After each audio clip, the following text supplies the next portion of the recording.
सच्चिदानन्दरूपाय विश्वोत्पत्त्यादिहेतवे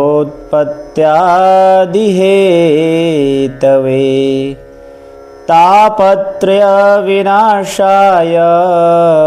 श्रीकृष्णाय वयं नमः।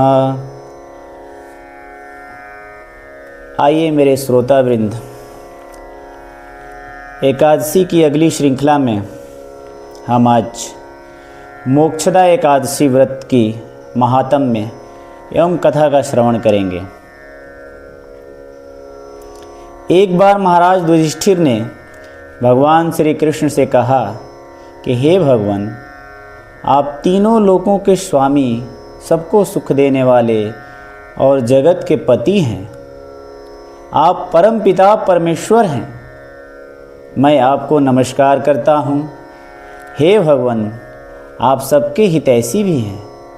अतः मेरे संशय को दूर कर मुझे बताइए कि मार्गशीर्ष एकादशी का क्या नाम है और इसका क्या महात्म्य है। उस दिन कौन से देवता का पूजन किया जाना चाहिए और उसकी क्या विधि है, कृपया मुझे विस्तार से बताएं। भक्त वत्सल भगवान श्री कृष्ण कहने लगे कि हे धर्मराज, तुमने बड़ा ही उत्तम प्रश्न किया है। भगवान बड़ी प्रसन्न होते हैं जब कोई उनसे उत्तम प्रश्न करता है, धर्मशास्त्र प्रश्न करता है जिससे लोक कल्याण होता है। इसके सुनने से तुम्हारा यश संसार में फैलेगा। मार्गशीर्ष शुक्ल एकादशी अनेक पापों को नष्ट करने वाली है। इसका नाम मोक्षदा एकादशी है। इस दिन भगवान दामोदर की धूप दीप नैवेद्य आदि से भक्तिपूर्वक पूजा करनी चाहिए। अब इस विषय में मैं एक पौराण की कथा भी सुनाता हूँ। गोकुल नाम के नगर में वैखानस नामक राजा राज्य करता था। उसके राज्य में चारों वेदों के ज्ञाता ब्राह्मण रहते थे। वह राजा अपनी प्रजा का पुत्रवत पालन करता था।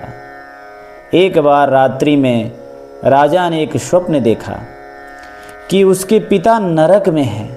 उसे बड़ा आश्चर्य हुआ। प्रातः वह विद्वान ब्राह्मणों के पास गया और अपना स्वप्न सुनाया। कहा, मैंने अपने पिता को नरक में कष्ट उठाते देखा है। उन्होंने मुझसे कहा कि हे पुत्र, मैं नरक में पड़ा हूँ, यहाँ से तुम मुझे मुक्त कराओ। जब से मैंने यह वचन सुने हैं तब से मैं बहुत बेचैन हूँ।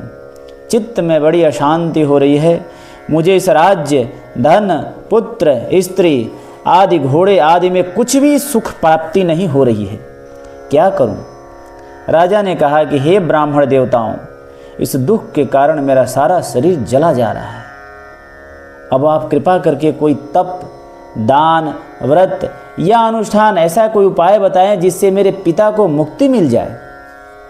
उस पुत्र का जीवन व्यर्थ है जो अपने माता पिता का उद्धार न कर सके। एक उत्तम पुत्र जो अपने माता पिता तथा पूर्वजों का उद्धार करता है, वह 1000 मूर्ख पुत्रों से अच्छा है। जैसे एक चंद्रमा अपनी चमक से धरती के सारे जगत में प्रकाश कर देता है, परंतु हजारों तारे यह नहीं कर सकते। ब्राह्मणों ने कहा कि हे राजन, यहाँ पास में ही भूत भविष्य वर्तमान के ज्ञाता पर्वत नामक ऋषि का आश्रम है। आपकी समस्या का हल वे जरूर करेंगे। कृपा करके आप उनके के पास जाएं और अपनी समस्या बताएं। ऐसा सुनकर राजा मुनि के आश्रम पर गया। उस आश्रम में अनेक शांत चित्त योगी और मुनि तपस्या कर रहे थे। उसी जगह पर्वत मुनि बैठे थे। राजा ने मुनि को साष्टांग दंडवत किया। मुनि ने राजा से सांगोपांग कुशल पूछी। राजा ने कहा कि हे महाराज, आपकी कृपा से मेरे राज्य में सब कुशल हैं, लेकिन अकस्मात मेरे चित्त में अत्यंत अशांति होने लगी है। ऐसा सुनकर पर्वत मुनि ने आंखें बंद की और भूत विचारने लगे। फिर बोले कि हे राजन, मैंने योग विद्या से एवं योग के तप के बल से यह जान लिया है कि तुम्हारे पिता के दोष के कारण नरकगामी हो रहे हैं। उन्होंने पूर्व जन्म में एक पाप किया था। क्या पाप किया था? पूर्व जन्म में एक पत्नी को हर सुख प्रदान किया, किंतु सौत के कहने पर दूसरी पत्नी को मांगने पर भी पत्नी की सुख प्राप्ति नहीं हो पाई। वह पत्नी सुख से वंचित रह गई। जानबूझकर किए गए इस पाप कर्म के कारण तुम्हारे पिता नरकगामी हो रहे हैं। तब राजा ने कहा कि इसका कोई उपाय है बंधा महाराज? कृपया अगर है तो मुझे बताएं, मैं अवश्य करूंगा।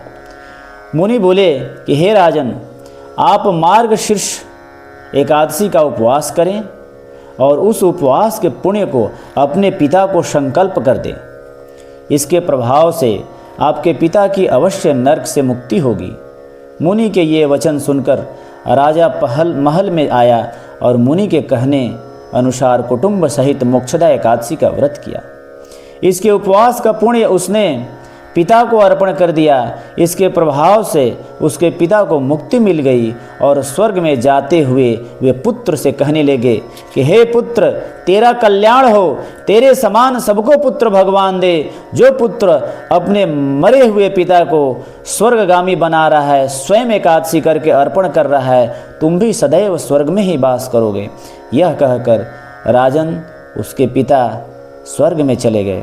मार्गशीर्ष मास की शुक्ल पक्ष की मोक्षदा एकादशी का जो व्रत करते हैं उनके समस्त पाप नष्ट हो जाते हैं। इस व्रत से बढ़कर मोक्ष देने वाले और कोई भी व्रत नहीं है। इस कथा को पढ़ने या सुनने से वाजपेय यज्ञ का फल प्राप्त होता है। यह व्रत मोक्ष देने वाला तथा चिंतामणि के समान सब कामनाएं पूर्ण करने वाला है। मार्गशीर्ष शुक्ल पक्ष एकादशी सनातन धर्म में इसलिए भी महत्वपूर्ण मानी जाती है क्योंकि ऐसी मान्यता है कि इसी दिन भगवान श्री कृष्ण ने अर्जुन को योग शास्त्र गीता का ज्ञान दिया था।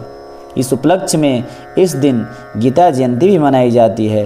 वैष्णव संप्रदाय को मानने वाले इस दिन धूमधाम से श्री कृष्ण जी की पूजा करते हैं और गीता सुनते हैं और सुनाते भी हैं। इस दिन गंगा स्नान का भी बहुत बड़ा महत्व है। इस प्रकार मोक्षदा एकादशी का फल और महात्म्य आप लोगों ने श्रवण किया।